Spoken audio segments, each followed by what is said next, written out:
జ్యోతిష్య శాస్త్రం ప్రకారం కొన్ని నక్షత్రాలలో జన్మించిన వారికి సహజంగానే ఆర్థికంగా విజయాలు, కుబేర భాగ్యం కలుగుతుందని నమ్మకం ఉంది. వీటిలో ముఖ్యంగా 6 నక్షత్రాలను కుబేర నక్షత్రాలుగా పరిగణిస్తారు. అందులో మొదటిది భరణి నక్షత్రం. ఈ నక్షత్రం శుక్రుని ఆధిపత్యంతో ఉంటుంది కాబట్టి విలాస జీవితం పొందే అవకాశం ఉంటుంది. ఈ నక్షత్రంలో జన్మించిన వారు వ్యాపారంలో గొప్ప విజయాలు సాధిస్తారు.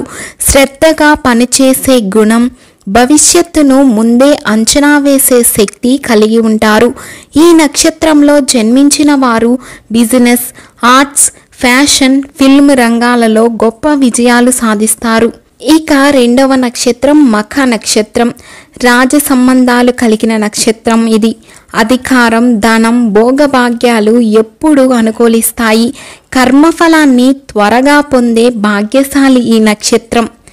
ఇక మూడవ నక్షత్రం ఉత్తర ఫాల్గుని. శుభకర్మలతో, ధన సమృద్ధితో అధిక ఫలితాలను ఇచ్చే నక్షత్రం ఇది. సంపదను నిలబెట్టుకునే తెలివితేటలు కూడా ఉంటాయి. సహజంగా నాయకత్వ లక్షణాలు కలిగి ఉంటారు ఈ నక్షత్రం వాళ్ళు.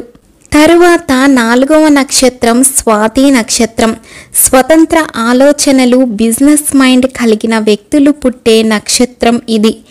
ధన సంపద ప్రపంచ స్థాయిలో గుర్తింపు పొందే అవకాశం, వ్యాపారంలో, ఆర్థిక వ్యవహారాలలో తెలివిగా వ్యవహరించే నక్షత్రం ఇది. 5వ నక్షత్రం అనురాధ నక్షత్రం. సంపద, రాజయోగం, కీర్తి కలిగించే నక్షత్రం. వృత్తి, వ్యాపార నైపుణ్యం ఎక్కువ. లక్కీ నక్షత్రంగా కూడా పేరుగాంచింది ఈ అనురాధ నక్షత్రం. చివరిగా 6వ నక్షత్రంగా శ్రవణ నక్షత్రం ఉంటుంది. విద్య, సంపద, కీర్తి, గౌరవం ఇచ్చే నక్షత్రం ఇది.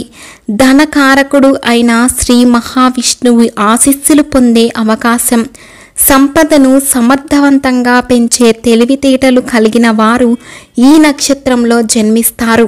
ఈ నక్షత్రాలలో పుట్టినవారు కేవలం అదృష్టంతోనే కాకుండా తమ కృషి, తెలివితేటల ద్వారా కూడా సంపదను పెంచుకుంటారు. అదృష్టానికి తోడు కృషి కూడా చాలా అవసరం. అదృష్టం కష్టం, విజయవంతమైన జీవితం కష్టపడే తత్వం, తెలివిగా ఆలోచించగలిగే చాకచక్యం, సరైన సమయంలో నిర్ణయాలు తీసుకోగలిగే గుణం ఉంటే ఈ నక్షత్రంలో పుట్టిన ధనవంతులు అవ్వగలరు. కాబట్టి ఈ విషయాన్ని ఎప్పుడూ మర్చిపోకండి. ఈ వీడియోలో విన్న విషయాలు మీకు నచ్చినట్లయితే వీడియోని తప్పకుండా లైక్ చేయండి. మరొక ఆధ్యాత్మిక విషయాలతో మళ్ళీ కలుద్దాం.